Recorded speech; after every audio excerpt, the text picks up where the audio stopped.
மாரவர்மன் அவனி சூளாமணி என்ற பாண்டிய மன்னனை குறித்த நெடும் புதினத்தை எழுதி வியக்க வைத்த அருமை எழுத்தாளரும் தோழியுமான திருமதி புவனா சந்திரசேகரன் அவர்களை மனமாற பாராட்டுகிறேன்.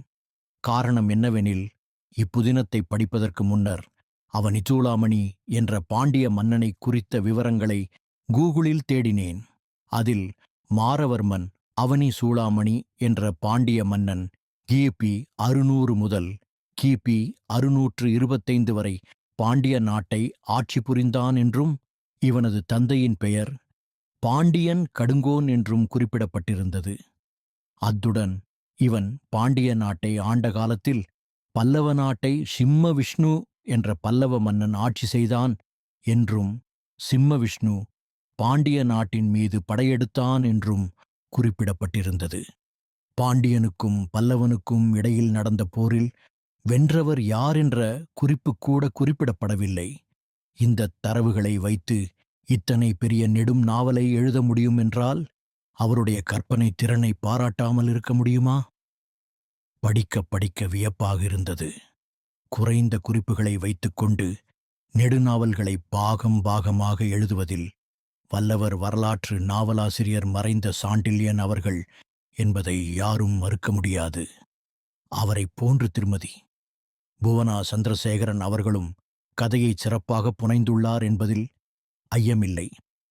ஆசான் பிரம்மதத்தன், அவரது மனைவி வாணி இருவரும் தங்கள் குழந்தையை காட்டில் விட்டுச் செல்லும் சூழலில் ஆரம்பமாகிறது கதை. அந்த குழந்தை யார்? கொடும்பாளூர் இளவரசன் நிருபதுங்கனின் மனைவி இளவரசி மரகதவல்லியை வளைகாப்பு நடத்தி பாண்டிய நாட்டிற்கு அழைத்து வரும் வழியில் பாண்டிய நாட்டின் எல்லையில் தாக்கப்படுகிறார். அவர்களை தாக்கியவர் யார்? குற்றுயிராக கிடந்த மரகதவல்லி குழந்தையை பெற்றெடுத்தாரா? அவர் யார்? மனைவியை தேடி பித்துப்பிடித்து அலையும் இளவரசன் நிருபதுங்கன் என்னவானான்?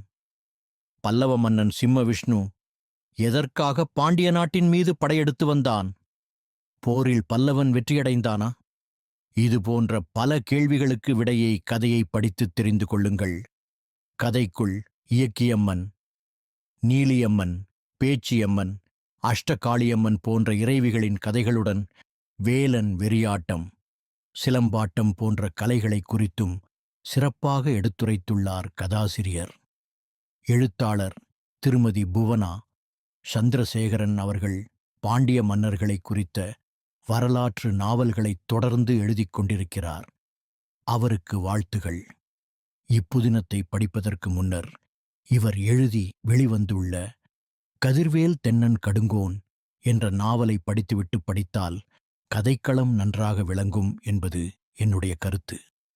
அந்த புதினத்தின் தொடர்ச்சிதான் அவனி சூளாமணி. கடுங்கோன் கதையில் வருகின்ற கதாபாத்திரங்கள் இக்கதையில் வருகின்றன. அந்நாவலை படித்திருந்தால் அக்கதாபாத்திரங்களின் சிறப்பு நன்கு விளங்கும் என்பது என்னுடைய தனிப்பட்ட கருத்து. அவனி சூளாமணி நாவலில் விறுவிறுப்பிற்கு குறைவில்லை. எதிர்பாராத திருப்பங்கள் நம்மை வியக்க வைக்கின்றன.